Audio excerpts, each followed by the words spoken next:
ওয়াইদা কাতালতুম ফাহসিনুল কিতলা, বিষ্ণুই বলেন তুমি যখন কাউকে হত্যা করো ইহসানের সাথে করো। সুবহানাল্লাহ পড়বেন না?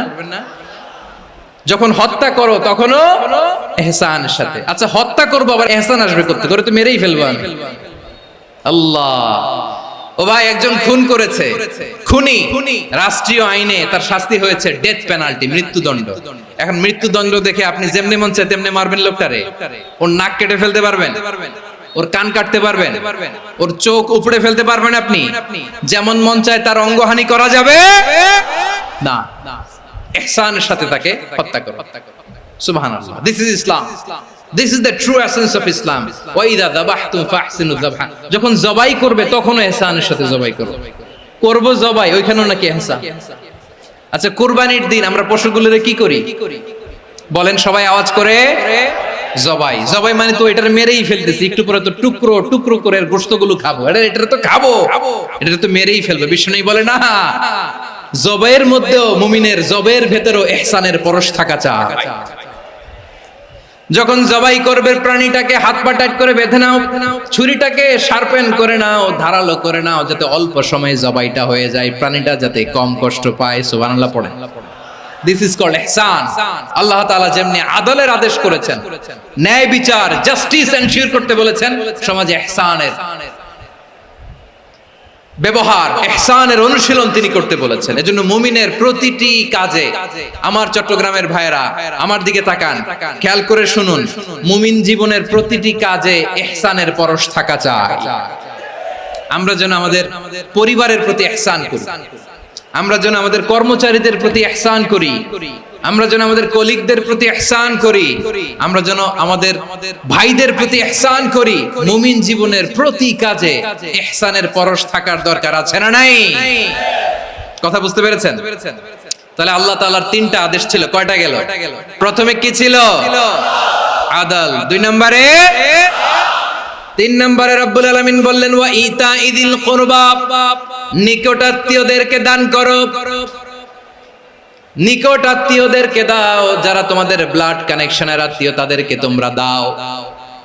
এখানে জেনারেলি বললেন দাও, কি দিব সেটা তিনি এখানে বলেন নাই, সেটা তিনি সূরাতুল ইসরার মধ্যে বলেছেন। আল্লাহ বলেন ওয়া আতিযাল কুরবা হাক্কাহ, নিকট আত্মীয়দেরকে তাদের অধিকার, তাদের প্রাপ্য তোমরা বুঝিয়ে দাও।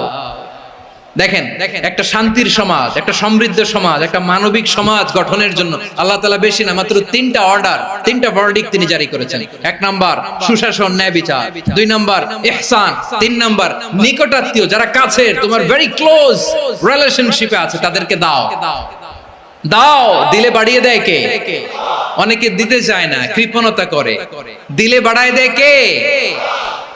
ও মিয়া, মদিনার মধ্যে সবচাইতে গরিব সাহাবী ছিল বেলাল রাদিয়াল্লাহু তাআলা আনহু। ওনার এন্টায়ার অ্যাসেট, সম্পদের পরিমাণ কতদূর জানেন? একটা লুঙ্গি। বেলাল রাদিয়াল্লাহু তাআলা আনহু, ওনার টোটাল ওয়েলথের এস্টিমেশন হচ্ছে মাত্র একটা লুঙ্গি। একটা লুঙ্গি, টোটাল ওয়েলথ এস্টিমেশন, টোটাল সম্পদের পরিমাণ বেলাল রাদিয়াল্লাহু তাআলা আনহুর কি ছিল? ওই বেলাল রাদিয়াল্লাহু তাআলা আনহুকে বিষ্ণু ইসলাম বলেছেন আনফিক ইয়া বেলাল, ও বেলাল তুমিও দাও। ওয়ালা তাখশা মিন যিল আরশি ইখলালা, আরশের অধিপতির তো কোনো ঘাটতি নাই, তুমি দিলে ওই আল্লাহ তোমারে বাড়ায় দিবে। এজন্য আমার প্রিয় ভাইয়েরা, দিলে কমে না, দিলে বাড়ে। অনেকে ধরে রাখে, নতুন কিছু নিতে পারে না, হাত দিয়ে যেটা ধরে রেখেছেন এটা দিয়ে দেন, বড় একটা ধরার সুযোগ পাবেন। জোরে বলেন ঠিক কিনা? রব্বুল আলামিন বললেন তিন নাম্বার আদেশ হলো তোমাদের প্রতি সমাজটারে কেমন করে মানবিক সমাজ, সুন্দর সমাজ গড়বা। তিন নাম্বার আদেশ হলো ওয়া আতিদাল কুরবা হাক্কা, নিকটাত্মীয়দেরকে তাদের প্রাপ্য বুঝিয়ে দাও। এই নিকটাত্মীয়দেরকে তাদের অধিকার বুঝিয়ে দেওয়া, প্রাপ্য বুঝিয়ে দেওয়াতে আমাদের গাফলতি আছে না নাই? অনেকে দেখবেন অনেক আল্লাহওয়ালা, তাহাজ্জুদ গুজার, সেজদা দিতে দিতে কপালে কালো দাগ ফেলে দিছে, সে তার বোনের হকটা আদায় করে নাই, আছে না নাই? অনেক বড় হাজী সাহেব, বিশাল লম্বা দাড়ি, ছেলেরে সব দিয়ে দিছে, মেয়েরে কিছু দেয় নাই, মেয়ের হক আদায় করে নাই, আছে না নাই? এই হাজী সাহেবেরা, এই আল্লাহওয়ালারা কিয়ামতের ময়দানে আটকে যাবে। আপনি অন্যের অধিকার নষ্ট করেছেন, তাদের রাইটস কে ভায়োলেট করেছেন। এজন্য আল্লাহ তাআলা বলেন, কারো অধিকার যদি কেউ নষ্ট করে, ওই সমাজটা মানবিক সমাজ কঠিনকালেও হতে পারে না।